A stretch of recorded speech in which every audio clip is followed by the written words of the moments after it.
ஆதிரை புத்தக வடிவில் திரைக்கதை. புத்தகத்தை பெற டிஸ்கிரிப்ஷனில் உள்ள எண்ணிற்கு வாட்ஸ்அப் செய்யவும்.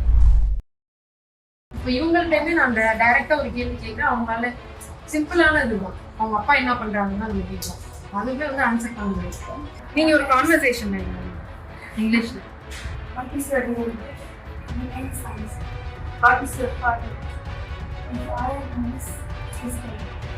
ஃபாதர் என்ன பண்றாங்க?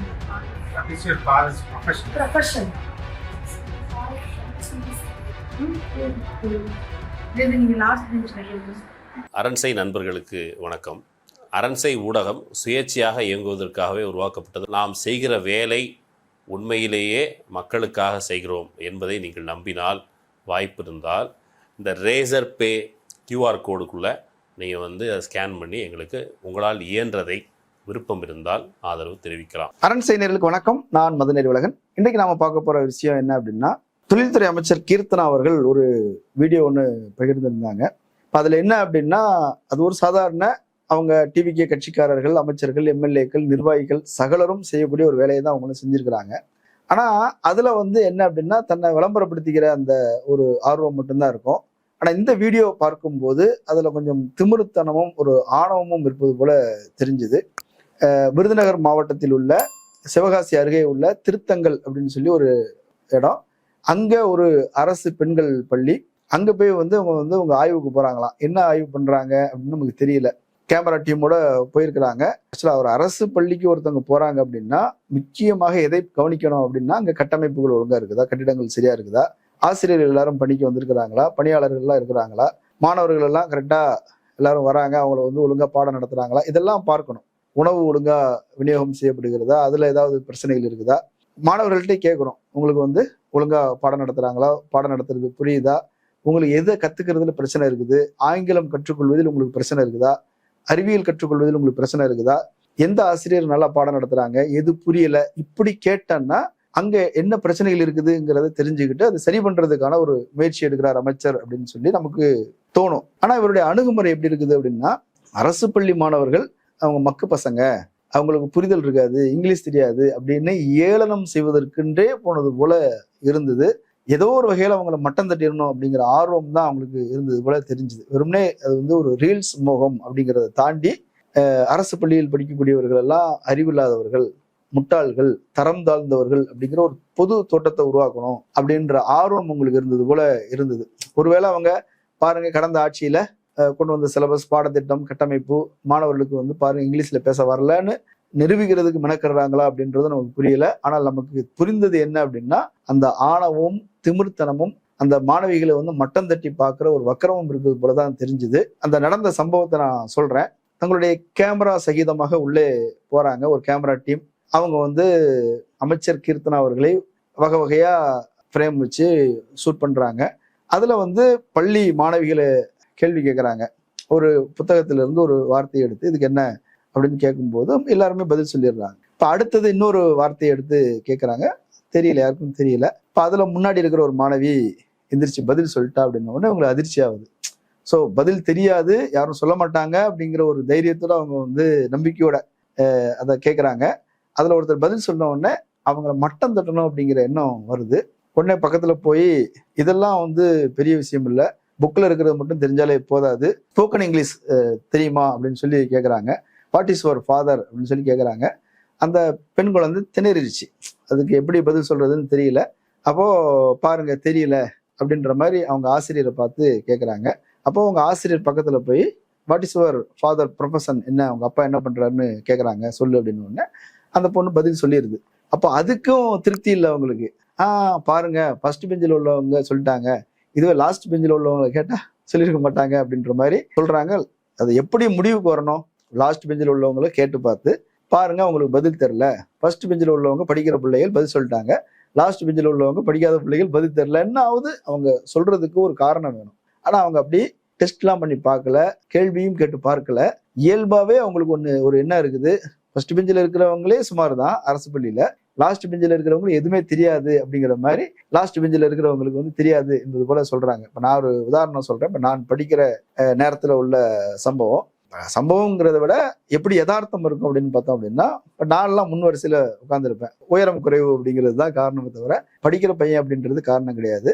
எனக்கு இணையா அல்லது என்னை விட நல்லா படிக்கிற நிறைய பசங்க கடைசி பெஞ்சில் இருந்திருக்கிறாங்க. அவங்க ஹைட்டா இருப்பாங்க.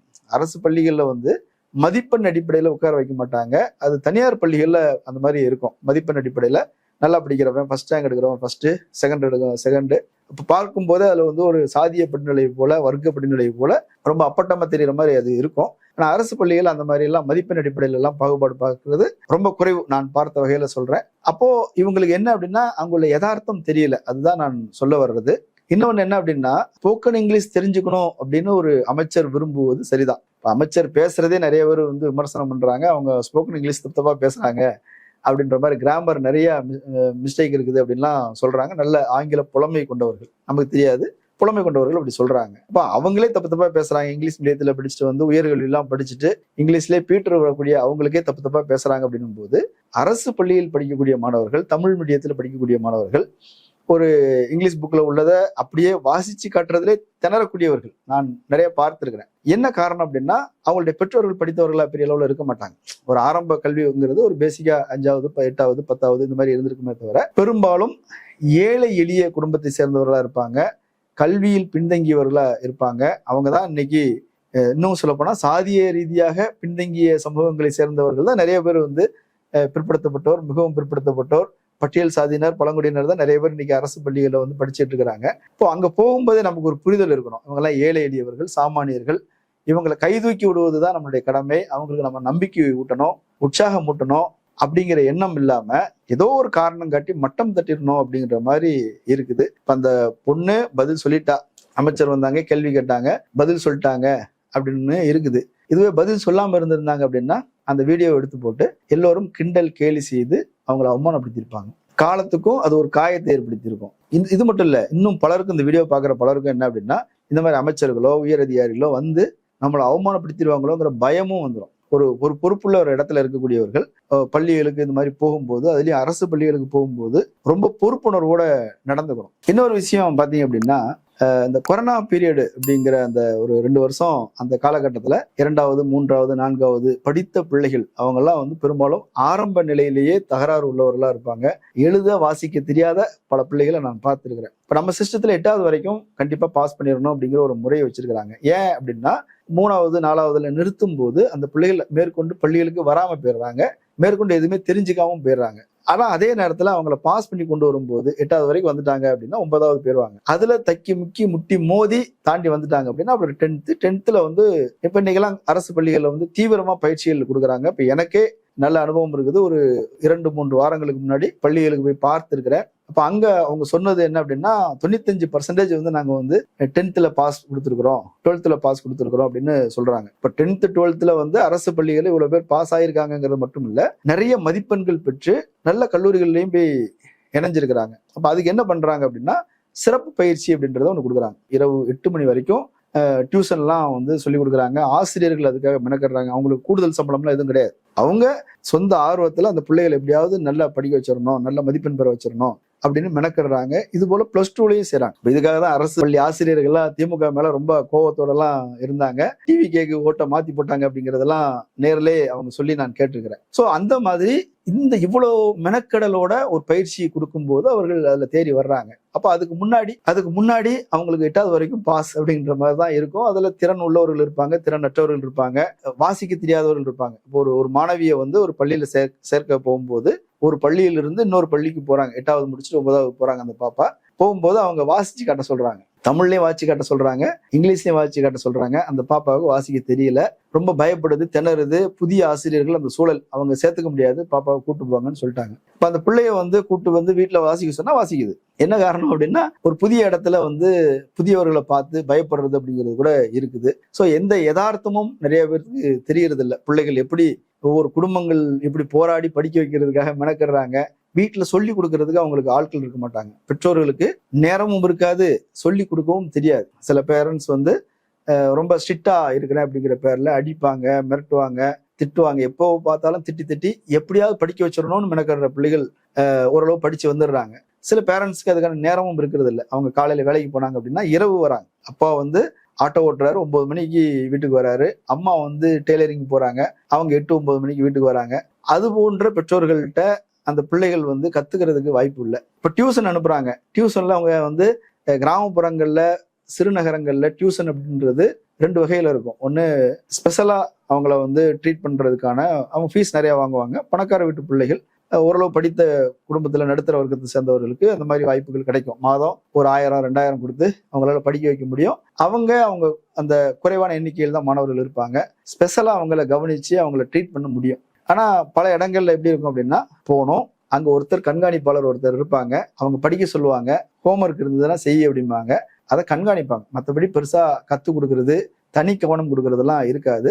அப்போ ஏழை எளிய சாமானிய வீட்டு பிள்ளைகள் படிக்கிறதுக்கு டியூஷன்னு போனாலும் கூட அதுல பெருசா தேர்ந்து வர்றதில்லை. ஸோ மொத்த தமிழ்நாடே இன்னைக்கு வந்து நம்மளுடைய பிள்ளைகளை எப்படியா படிக்க வச்சிடணும் அப்படின்னு நினைக்குது. நம்முடைய அரசு அப்படி நினைக்குது. ஆசிரியர்கள் அதுக்காக மெனக்கிடுறாங்க. இவ்வளவு இருந்தும் நம்ம போராடிக்கிட்டு இருக்கிறோம் அப்படின்னா, இதன் கடந்த காலங்கிறது அவ்வளவு மோசமா இருந்தது. இப்ப அதுல இருந்து நம்ம ஓரளவு அதை காப்பாத்தி கொண்டு வந்திருக்கும் போது அவங்களை இன்சல்ட் பண்றது எந்த வகையில நியாயம்? நாம அவங்களை இன்சல்ட் பண்ணிருக்கிறோம், அவமதிச்சிருக்கிறோங்கிற குற்ற உணர்ச்சி கூட அமைச்சருக்கு இருக்குதா அப்படின்னு தெரியல. யாராவது சுட்டி காட்டினா கூட புரியுமா அப்படின்னு கூட தெரியல. ஏன்னா அவங்க வந்து ரீல்ஸ் முகத்துல இருக்கிறாங்க. ஏதோ ஒரு வகையில ஒரு இடத்துக்கு நம்ம ரெய்டு போனோம், அவங்கள மட்டம் தட்டிட்டோம், அவமானப்படுத்திட்டோம், டீச்சர்களை வந்து குறை சொல்லிட்டோம் அப்படின்னு நினைச்சிட்டு இருக்கிறாங்க. நான் உங்களுக்கு ஒரு சம்பவம் சொல்றேன். ஜெயலலிதா அவர்கள் 2011 ஆட்சிக்கு வந்த உடனே நிறைய பள்ளிகளை வந்து தமிழ் மீடியம், இங்கிலீஷ் மீடியம்னு இருந்தது. அதை நிறைய தமிழ் மீடியத்தை வந்து இங்கிலீஷ் மீடியமா மாத்திடுறாங்க. அப்ப இங்கிலீஷ் மீடியமா மாற்றும் போது தமிழ்ல நல்ல சப்ஜெக்ட் நாலேஜோட பாடத்தை சொல்லிக் கொடுக்கக்கூடிய திறன் உள்ள ஆசிரியர்கள் ஆங்கில வழியில் சொல்லிக் கொடுக்கறதுக்கு அவங்களுக்கு திறன் இல்லை அப்படின்றத நான் நேர்ல அவங்களோட பேசி தெரிஞ்சுக்கிட்டேன். அவங்க ஏதோ ஒரு வகையில ஒப்பைத்தி ஒன்னு சொல்லி கொடுக்குறாங்க. பிள்ளைகளுக்கு அது புரிஞ்சுதா புரியலையான்னு கூட தெரியல. அவங்களும் ஏதோ ஒண்ணு முட்டி மோதி மனப்பாடம் பண்ணி முடிஞ்ச வரைக்கும் எழுதி பாஸ் ஆகி மெல்ல மெல்ல வராங்க. ஒரு கட்டத்துக்கு பிறகுதான் அவங்களுக்கு அது ஒரு 11வது 12வது போகும்போது தான் ஓரளவு உங்களுக்கு ஒரு பிடி கிடைக்குது. கல்லூரிக்கு போகும்போது மேலும் அதை வளர்த்துக்கிறதுக்கான வாய்ப்புகள் கிடைக்குது. சில குடும்பங்கள்ல ஆங்கில செய்தி சேனல்களை போட்டு இதை பாரு அப்படின்னு சொல்றாங்க. ஆங்கில படங்களை போட்டு இதை பார்த்து வந்து ஆங்கிலம் கத்துக்க அப்படின்னு சொல்றாங்க. பத்திரிகைகளை படிக்கிறதுக்கு கத்துக் கொடுக்குறாங்க. ஆங்கில புத்தகங்கள் கதை புத்தகங்கள் வாங்கி கொடுத்து அதை படிக்க வைக்கிறதுக்கான மெனக்கடல் செய்யறாங்க. பெற்றோர்களுக்கு அந்த திறன் இருக்கும்போது, திறன்னு நான் சொல்றது அவர்கள் ஓரளவு டிகிரி படிச்சிருக்கிறாங்க, உயர்கல்வி படிச்சிருக்கிறாங்க, ஆங்கிலத்தில் பேச எழுத வாய்த்த பெற்றோர்கள் பிள்ளைகளுக்கு ஏதோ ஒரு வகையில வந்து தங்களுடைய அறிவை கடத்திடுறாங்க. இப்ப அந்த பிள்ளைகள் ஓரளவு தேர்ச்சி பெற்று வந்துட முடியுது. கூடுதலா டியூஷனும் அனுப்புறாங்க. அங்கேயும் அவங்களுக்கு வந்து ஸ்பெஷல் கோச்சிங் இருக்குது. நல்ல பள்ளிக்கூடங்கள்ல படிக்க வைக்கிறாங்க. அங்க கோச்சிங் கொடுத்துக்கிட்டே இருக்கிறாங்க. தினசரி வீட்டு பாடம் அது இதுன்னு கொடுக்குறாங்க. அரசு பள்ளிகள்ல அவ்வளவு ப்ரெஷர் எல்லாம் கொடுக்கறது இல்லை. அப்படி கொடுத்தாலும் அதை தாங்கு பிடிக்கிற அளவுக்கு பிள்ளைகள் இல்லை. இதெல்லாம் செஞ்சு பார்த்து நிறைய ஃபில்ட்ரேஷன் பண்ண ஒரு சிஸ்டம் ஒன்று இருந்தது. 1வதுலேயே வந்து ஃபெயில் பண்ணுவாங்க. எனக்கு தெரிஞ்ச ஒரு பையன் 1வது 3 வருஷம் படிச்சுட்டு அதுக்கப்புறம் அவனை பாஸ் பண்ணாம விட்டுட்டாங்க அப்படின்னு சொல்லி அவன் வந்துட்டான். அந்த பையனுக்கு என்ன வேலை கொடுப்பாங்க அப்படின்னா, 1வது ஆசிரியர் வந்து அவருடைய சைக்கிளை கொடுத்து தினமும் தொடச்சி வைக்கிற வேலையை வந்து அந்த பையனுக்கு 3 வருஷம் இருந்துட்டு அப்புறம் வந்துட்டான். எழுத படிக்க கூட தெரியாமலே வந்துட்டான். அதான் பழைய சிஸ்டம். 5வதுல வந்து ஃபெயில் பண்ணுவாங்க, 4வதுல ஃபெயில் பண்ணுவாங்க. அப்படி ஃபெயில் பண்ணாங்க அப்படின்னா மேற்கொண்டு அந்த பிள்ளைகளை பேரண்ட்ஸ் வந்து படிக்க வைக்கிறது இல்லை. அவங்க லைஃப் அதோட முடிஞ்சிடும். அவங்க வந்து ஒரு குழந்தை தொழிலாளியாக மாறும் சூழல் இருந்தது. இப்போ நம்முடைய கல்வி முறை கலைஞர் ஆட்சியிலிருந்து அது வந்து அதை மேம்படுத்தி அதை வந்து ஏதோ ஒரு வகையில 8வது வரைக்கும் கொண்டு வந்துடணும், மேற்கொண்டு 9வது வரைக்கும் கொண்டு வந்துடும். அதுக்கு பிறகு அவங்க திறமை முட்டி மோதி ஏதோ ஒரு வாய்ப்பு கிடைச்சிரும் அப்படின்னு ஒரு வாய்ப்பு கொடுத்த காரணத்தினால அதன் வழியே முன்னேறி வந்தவர்கள் எனக்கு தெரியும். இன்னைக்கு ஹைகோர்ட்ல வக்கீலா பிராக்டிஸ் பண்ணக்கூடிய நபர்கள் எனக்கு தெரியும். டெல்லியில சுப்ரீம் கோர்ட்ல பிராக்டிஸ் பண்றதுக்கு போனவங்களை நான் பார்த்துருக்கிறேன்.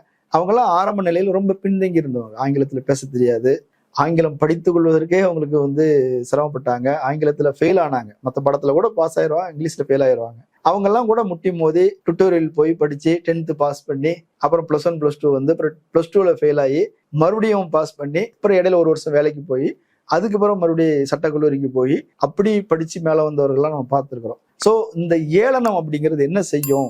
ஒரு மாணவர்களுக்கு கொடுக்கக்கூடிய அவமானம் அப்படிங்கிறது என்ன செய்யும் அப்படின்னா, அவர்களுக்கு கல்வியின் மீதான நம்பிக்கை இழக்க செய்யும், ஆசிரியர்கள் மீதான நம்பிக்கை இழக்க செய்யும், எதிர்காலத்தின் மீது நம்பிக்கை இழக்க செய்யும், தன் மீதான நம்பிக்கை இழக்க செய்யும். தன்னம்பிக்கை ஒருத்தன் இழந்துட்ட பிறகு எத்தனை பேர் சேர்ந்து தூக்கி விட்டாலும் அவங்கள வந்து மேல கொண்டு வர முடியாது. ரொம்ப ஆபத்தான ஒரு வேலையை நீங்க செஞ்சிருக்கிறீங்க.